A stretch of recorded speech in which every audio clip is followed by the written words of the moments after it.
Astrology சீக்கிரம் நேர்கள் அனைவருக்குமே என்னுடைய அன்பான வணக்கம். நான் உங்கள் ஜோதிடர் திவ்யதர்ஷினி. இன்னைக்கு சனி பயிற்சி பலன்களில் முதல் ராசியான மேஷ ராசிக்கு எப்படி இருக்கும் அப்படிங்கிறத சுருக்கமாகவும் தெளிவாகவும் பார்க்க போகிறோம். முதல்ல மேஷ ராசிக்கு வர்ற மார்ச் 29 இந்த சனி பயிற்சியானது எப்படி இருக்கும் அப்படின்னு பார்த்தீங்கன்னா, கும்ப ராசியிலிருந்து சனி பகவான் மீன ராசிக்கு வராரு. அதாவது 7.5 சனி காலகட்டம் அப்படிங்கிறது ஆரம்பமாகக்கூடிய நாள் மார்ச் 29.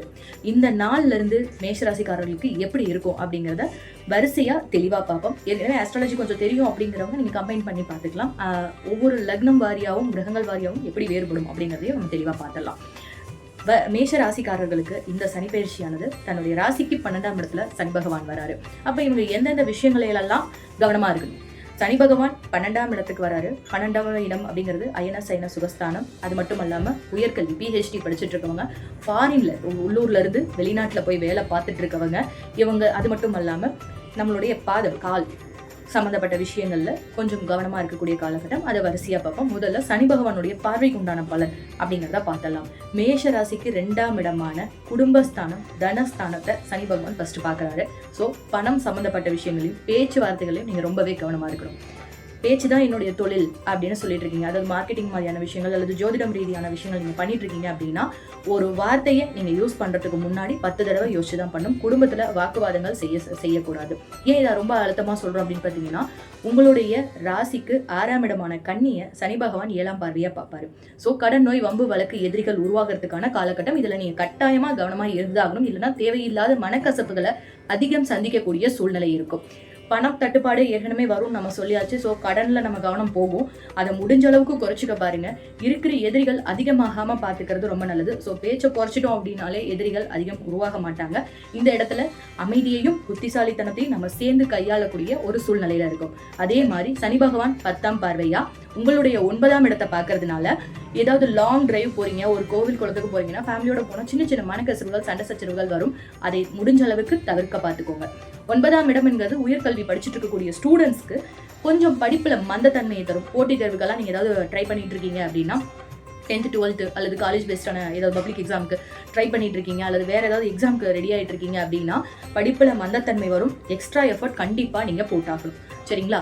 இப்போ நான் இந்த சனிப்பயிற்சி மேஷராசியில நான் பிறந்துட்டேன், இதுக்கு வழி என்ன? இந்த சனிப்பயிற்சி 7.5 சனி காலகட்டத்தை நான் கடக்கிறதுக்கான வழி என்ன அப்படின்னு பார்க்கும்போது, சனி பகவானுக்கு உகந்த கடவுள் 3 ஒன்று விநாயகர், இன்னொன்று ஆஞ்சநேயர், இன்னொன்று பைரவர்.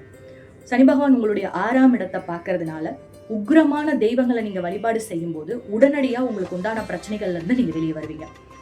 அதே மாதிரி உக்ரமான தெய்வம் அப்படின்னா நீங்க எதை எடுத்துக்கலாம் அப்படின்னு நினைச்சீங்கன்னா, சனி பகவானுக்கே உரிய கால பைரவர்ங்கிறது உக்ரமான தெய்வம் தான். அது சுடுகாட்டை காவல் காக்கக்கூடிய, கையில கபாலம் ஏந்தி இருக்கக்கூடிய ஒரு உக்ரமான தெய்வம் கால பைரவர்ங்கிறதுனால கால பைரவர் வழிபாடுங்கிறது சனிக்கிழமை செய்யலாம். அல்லது நீங்க தேய்பிரை அஷ்டமினிக்கு நம்மளுடைய கால பைரவர் கோவில்கள் எல்லாத்துலயுமே யாகம் பூஜை நடந்துகிட்டே இருக்கும். அதுலயும் நீங்க போய் கலந்துக்கலாம்.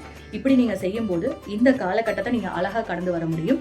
ஆசைகள் அதிகம் இல்லாத போது இந்த சனி பகவானுடைய தொந்தரவு அப்படிங்கிறது ரொம்பவே கம்மியா தான் இருக்கு. பட் என்னதான் 7.5 சனியா இருந்தாலும் எல்லா மேஷராசிக்காரர்களுக்குமே இப்படித்தான் இருக்குமானா, இது ஒரு ஓவரால் பலன். இது லக்னம் வைஸ் ஆகும். உங்களுடைய சொந்த ஹாரோஸ்கோப்ல எப்படி இருக்குங்கிறத பொறுத்தும் கட்டாயமா மாறுபடும். ஒருவேளை இப்போ நீங்க ஓரளவுக்கு ஆஸ்ட்ராலஜி தெரிஞ்சிருக்கீங்க, இல்லை உங்களோட லக்னம் உங்களுக்கு தெரியும்னா இது உங்களுக்கு ஈஸியா புரியும். மேஷ ராசியில பிறந்துட்டீங்க, அதே சமயம் நீங்க ரிஷப லக்னமாவோ துலா லக்னமாவோ இருந்தீங்கன்னா நீங்க பெரிய அளவுல பயந்துக்க தேவையே கிடையாது. இந்த சனி பகவான் கட்டாயம் உங்களுக்கு ஒரு பெரிய நல்லதை செய்ய தான் போறாரு. கசப தரமாட்டாருன்னா தருவாரு, ஆனா அது மூலம் ஒரு வெற்றியையும் கட்டாயமா தருவாரு. அதே நீங்க மிதுனம், கன்னி, மகரம், கும்பம் இந்த லக்னத்துல பிறந்திருக்கீங்க அப்படின்னா என்ன கஷ்டம் வந்தாலும் நீங்க சமாளிச்சுக்கலாம். Not bad. அவர் கெட்டது செய்ய மாட்டேன் அப்படிங்கறது ஒரு உறுதியா சொல்லலாம். ஆனா நல்லதை செய்வாருங்கிறத சொல்ல முடியாது. கெட்டது செய்யாம இருந்தாலே நல்லதுதான் இல்லையா? அந்த வகையில அந்த லக்னமும் பெட்டர். ஒருவேளை நீங்க மேஷ லக்னமா இருந்து விருச்சிக லக்னத்துல பிறந்திருந்தாலும் சரி, சிம்ம லக்னத்துல பிறந்திருந்தாலும் சரி, அல்லது மேஷ லக்னம் மேஷ ராசியேவாக ஆகவே இருந்தாலும் சரி, நீங்க ரொம்பவே கவனமாவே இருக்கணும். ஏன் அப்படின்னு பாத்தீங்கன்னா, மேஷ ராசியில 7.5 சனி ஆரம்பிக்குது. உங்களுடைய ராசிக்கு 12ஆம் இடத்துல சனி பகவான் போறாரு. சிம்ம லக்னமா இருந்துட்டீங்கன்னு வச்சுக்கோங்க, ஆல்ரெடி 8ஆம் இடத்துக்கும் போயிடுது, 12ஆம் இடத்துலயும் நிக்குது. அப்படிங்கறதுனால 8-12 வேலை செய்யறதுனால கூடுதல் கவனம் எடுத்துக்க வேண்டியதே நீங்க தான். மொத ப்ரிஃபரன்ஸ் நீங்க சிம்ம ராசியா இருந்து சிம்ம லக்னமா இருந்து மேஷ ராசியா இருக்கீங்கிற பட்சத்துல கூடுதல் கவனம் நீங்க தான் எடுத்துக்கணும். மேஷ ராசி மேஷ லக்னமா இருந்தீங்கனாலும் நீங்க கூடுதல் கவனம் எடுத்துக்கணும். மேஷ ராசி விருச்சிக லக்னமா இருந்தாலும் நீங்க கூடுதல் கவனம் எடுத்துக்கணும். பொதுவாகவே உங்க ஹாரோஸ்கோப்ல மேஷ ராசியா இருந்து விருச்சிகத்துல சனி இருக்கு அப்படின்னாலே ரொம்ப பாதிப்பு தான். மேஷ லக்னமா இருந்து விருச்சிகத்துல சனி இருந்தாலும் இயற்கையாவே அவங்க நிறைய கஷ்டப்பட்டு தான் வெளியே வந்துட்டு இருப்பாங்க. ஸோ இந்த அஷ்டமஸ்தானங்கள் செயல்படும் போது, மறைவுஸ்தானங்கள் செயல்படும் போது கூடுதல் கவனம் எடுத்துக்க வேண்டியது எதுனா மேஷராசி மேஷ லக்னம், மேஷராசி சிம்ம லக்னம், மேஷராசி விருச்சிக லக்னம், இவங்க 3 பேருமே கூடுதல் கவனம் எடுத்துக்கிறதுங்கிறது ரொம்பவே சிறப்பானதா இருக்கும். தனுசு ராசிக்கும் ஓரளவுக்கு பெட்டர் தான். ரொம்ப மோசம் அப்படின்லாம் சொல்லிட முடியாது. இன்னொரு வகையில இதுல நீங்க எதுவா வேணா இருங்க, எந்த லக்னமா இருங்க, எந்த ஒரு ராசியா வேணா இருங்க, மீனத்துல உங்களுக்கு ஒரு நல்ல கிரகம் இருக்கு.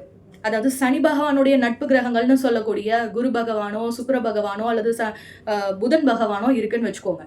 உங்களுக்கு இந்த சனி பயிற்சிங்கிறது நிச்சயமா நீங்க ஆசைப்படக்கூடிய காரியத்தை வெற்றியா நடத்தி கொடுக்கும். அதுல எந்த மாற்றமும் கிடையாது. அதே மாதிரி அதற்கு பகை கிரகமான ராகு கேது செவ்வாய் இருந்துச்சுன்னா நீங்க என்ன ராசியா வேணா இருந்து என்ன லக்னமா வேணா இருந்தாலும் ஒரு மிகப்பெரிய போராட்டத்தை சந்திக்க போறீங்க. ஸோ இதை நான் 3 வயசா பிரிச்சிருக்கேன். இது இன்னும் டெப்தா உங்களுடைய சொந்த ஹாரோஸ்கோப்பை பார்க்கும்போது தான் நம்ம முழுமையான பலன்களை தெரிஞ்சுக்க முடியும். ஒரு கோச்சாரம் நகர்வு, ஒரு சனி பயிற்சி ஆகட்டும், குரு பயிற்சி ஆகட்டும், ராகு கேது பயிற்சி ஆகட்டும், இந்த வருடாந்திர பயிற்சிகள் எல்லாமே உங்களுடைய கோச்சாரம், தசாபுத்தி, உங்களுடைய சொந்த ஜாதகத்துல இருக்கக்கூடிய கிரகங்களுடைய பார்வை வலிமை பொறுத்து அனைத்துமே மாறும். ஆனா உங்களுக்கு சொல்லக்கூடிய தெய்வ வழிபாடு அப்படிங்கிறது முதல்ல குலதெய்வ வழிபாடு, 2வது உங்களுடைய எல்லையில இருக்கக்கூடிய காவல் தெய்வத்தை நீங்க வழிபாடு பண்ணலாம். இல்ல காவல் தெய்வத்தை தவிர்த்து நான் இப்ப இந்த சனிப்பயிற்சிக்காகவே, இந்த 7.5 சனிக்காகவே நான் வழிபாடு பண்ணணும் அப்படின்னா நீங்க பைரவர் வழிபாடுங்கிறது ரொம்ப ரொம்ப ரொம்ப சாலச்சிறந்தது. அது இல்லை அப்படின்னாலும் நீங்க ஆஞ்சநேயர் அல்லது விநாயகரை தொடர்ந்து வழிபட்டுட்டு வரலாம். இந்த நிகழ்ச்சியை பார்த்துட்டு இருக்கவங்களுக்கு இது கண்டிப்பா ஏதேனும் ஒரு வகையில பயனுள்ளதா இருக்கும் அப்படிங்கிறது என்னுடைய கருத்து. அதே மாதிரி வயதானவர்கள் யாராவது இருக்கீங்க, மருத்துவ சிகிச்சை எடுத்துட்டு இருக்கீங்க அப்படின்னா தாராளமா கூடுதல் கவனம் எடுத்து உங்களுக்கு உடம்பு டக்குன்னு சரியில்லைனாலும் கூட உடனே மருத்துவமனைக்கு போய் வைத்தியம் பார்த்துக்கிறது சிறந்தது. ஏன்னா 6ஆம் பார்வையா சனி பகவான் பார்த்துட்டு இருக்கிறதுனால ரொம்ப வயசானவங்க, ஆல்ரெடி ஏதாவது சர்ஜரி அல்லது பேஷண்ட் டைப்ல இருக்கவங்க மருத்துவருடைய ஆலோசனையை எந்த விதத்திலையும் உதாசீனப்படுத்தாம நடந்துக்கோங்க. ரொம்ப வயசானவங்க ஒரு மோட்சத்துக்கு போற ஸ்டேஜ்ல இருக்கீங்கன்னா கண்டிப்பா உங்களுக்கு சிவலோக பதவி அப்படிங்கிறது கிடைக்கும். இதுவரை பார்த்துட்டு இருந்த நேயர்கள் அனைவருக்குமே நன்றி. நாளைக்கு மீண்டும் ரிஷபராசி நேயர்களுக்கு சொல்லலாம். நன்றி.